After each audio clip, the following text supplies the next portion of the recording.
Ipfundo, ipfundo, haruzingiye. Ipfundo, ipfundo, haruzingiye. Alors que l'ambassade des États-Unis à Kinshasa exprime sa profonde préoccupation face à l'annonce faite à Nairobi au Kenya le 15 décembre par l'Alliance du fleuve Congo.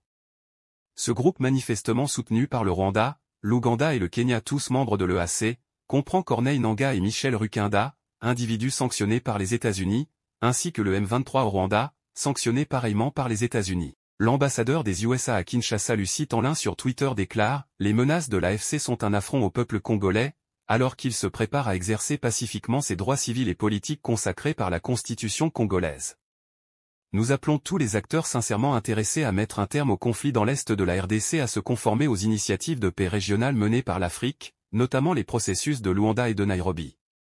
Nous réaffirmons que les États-Unis envisageront de prendre des mesures, notamment des restrictions de visa ou d'autres mesures, à l'encontre de ceux qui sapent la démocratie ou menacent la paix, la sécurité ou la stabilité de la RDC et de la région environnante.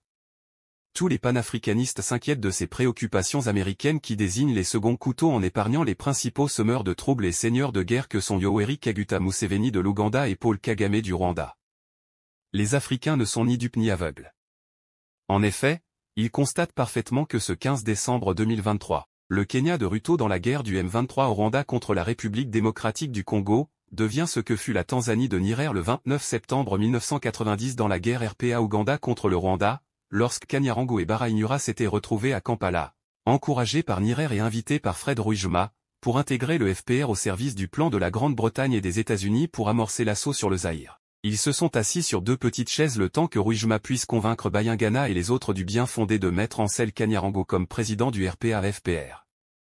C'est sur les ondes des radios internationales que Barahinyura, rentré à Bonn, apprit que le FPR a attaqué le Rwanda. Après moult séries de négociations et plusieurs cessez-le-feu prônés par ces puissances, les services secrets occidentaux s'étaient investis pour donner le pouvoir au FPR. L'empire Avila promu et voulu par les USA en Afrique consolidait ainsi ses bases et élargissait son champ sur le Rwanda. Les panafricanistes s'inquiètent également que le gouvernement kényan, par la voix de son porte-parole, a répondu au gouvernement de la RDC avec des mots durs qui semblent sonner le glas de cette communauté qui évolue vers sa phase terminale, en déclarant la guerre à un de ses membres, la RDC en ces termes. Les ambassadeurs de la RDC et l'Afrique de l'Est rappelés par la RDC ne reviendront plus jamais ici, à moins qu'il y ait changement de régime en RDC. Le Kenya ne soutient aucun mouvement politique ou rebelle. D'ailleurs, le Kenya est un État fort qui ne craint pas des simples mots d'un groupe d'aventuriers qui ne savent qu'accuser les autres pays pour vouloir faire du populisme.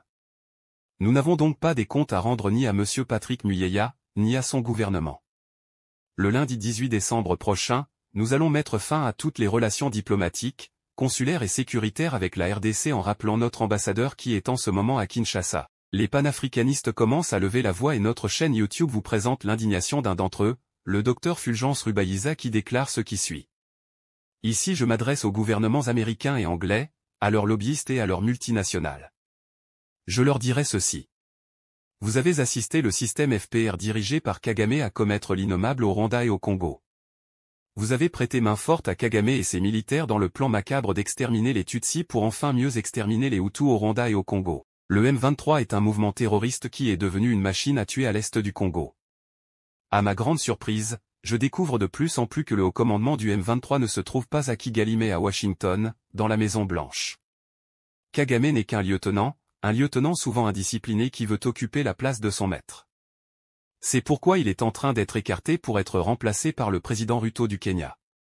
Celui-ci aussi ne va pas tarder à décevoir son maître, parce qu'il se trompe souvent d'ennemi et ne sait pas dans quel champ de bataille il se trouve. Comme son ami intime, Museveni, ils n'ont ni honte ni peur de couper une branche sur laquelle ils sont assis. Comme Kagame, les deux n'ont ni honte ni peur de détruire leur propre famille pour plaire à leur maître de Washington.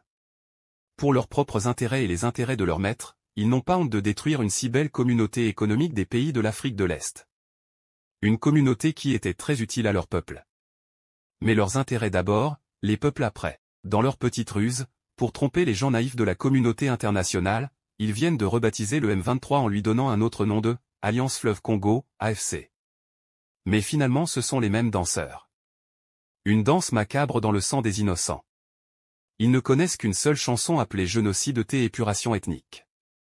Ce disant, Ils croient faire peur aux uns et attirer la sympathie des autres. Mais ils n'atteignent ni l'un ni l'autre.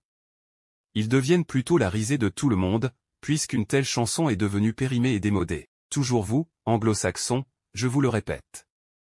Pour tromper vos consciences, vous avez voulu noyer ou couvrir le sang des millions de Hutus sous l'appellation de génocide des Tutsis, mais ça ne vous réussira pas. Le sang des millions des Hutus va continuer de hanter et de harceler vos consciences. Le sang des millions de Hutus va continuer de hanter et harceler vos économies que vous considérez comme votre Dieu. Le sang des millions des Hutus du Rwanda et du Congo va continuer de harceler vos consciences et vos économies jusqu'à ce que vous retourniez à la raison et à l'humanité. Ipfundo, ipfundo, aruzingiye. Ipfundo, ipfundo, aruzingiye.